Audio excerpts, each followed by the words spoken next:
मंडळी, लहानपणी मी ज्या वाड्यामध्ये राहायचे ना, तिथे प्राजक्ताच्या फुलांचं झाड होतं आणि पावसाळ्यात भरभरून फुलं त्या झाडाला यायची आणि संपूर्ण अंगणात त्याचा सडा पडायचा. सगळीकडे त्याचा सुगंध दरवळत असायचा. खरं तर या फुलांचं महत्त्व तेव्हा माहीत नव्हतं. या गोष्टीचं आज जरा वाईट वाटलं. पण ठीक आहे, देर आहे दुरुस्त आहे असं म्हणून ज्यांना या फुलांविषयी माहिती नाही आहे, या फुलांचे उपयोग माहिती नाही आहेत, त्यांच्यासाठी हा व्हिडिओ आहे.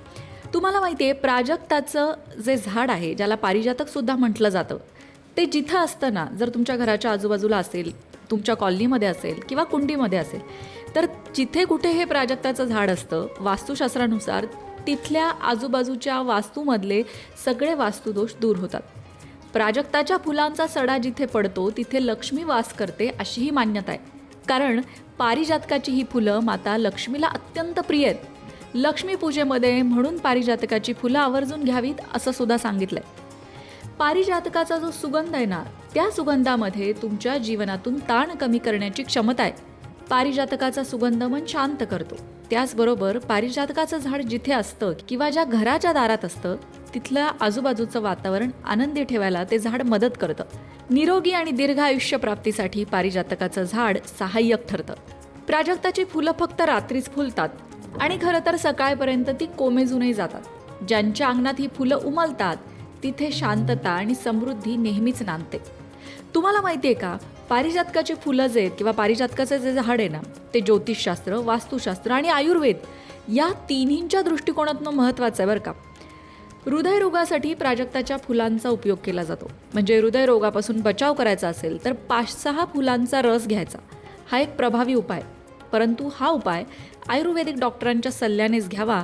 कारण तुमचा नक्की आजार काय आहे, तुम्हाला किती त्रास होतो आहे, या सगळ्यावर त्याचं प्रमाण अवलंबून असतं. पण तसं प्राजक्ताच्या झाडाकडे पाहिलं तर त्याची फुलं, पानं नाही तर सालसुद्धा औषध म्हणून वापरलं जातं. इतकंच नाही आहे बरं का, या पारिजातकाचा झाडाचा संबंध ना आपल्या पौराणिक कथांशी सुद्धा आहे.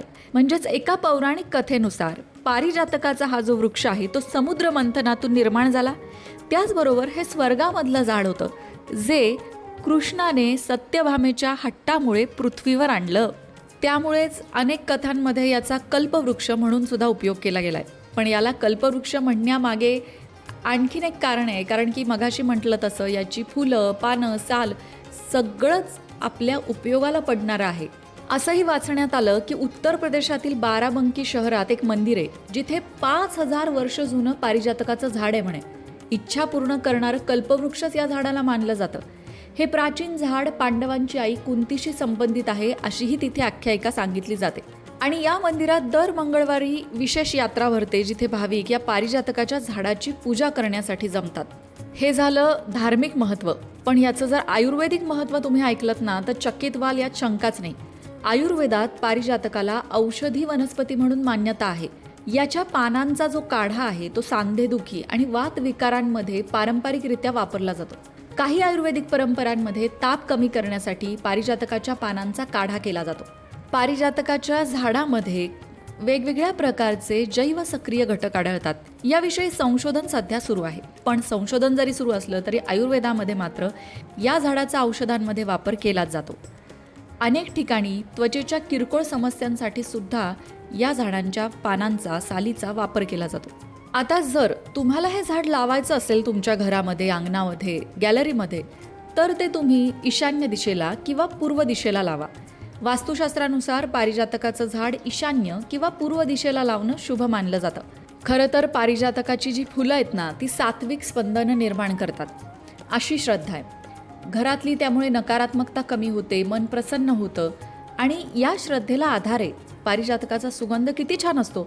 जर आपण कुठून तरी वैतागून जरी आलो आणि कुठून तरी सुंदरसा पारिजातकांचा वास आला तर आपोआप मनात चाललेले विचार किंवा ताण कमी होतो आणि मन शांत होतं. हा अनुभव तुमच्यापैकी अनेकांनी घेतला असेल.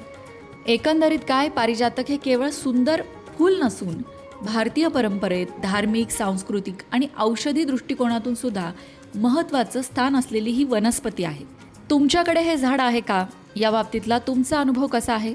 कमेंट करून नक्की सांगा. अशाच प्रकारच्या माहितीपूर्ण व्हिडिओंसाठी लोकमत भक्ती चॅनलला सबस्क्राईब करा आणि बेल आयकॉनवर सुद्धा क्लिक करा.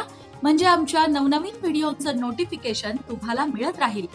तसंच योग्य आध्यात्मिक मार्गदर्शनासाठी लोकमत भक्तीच्या फेसबुक पेजला फॉलो करायला विसरू नका.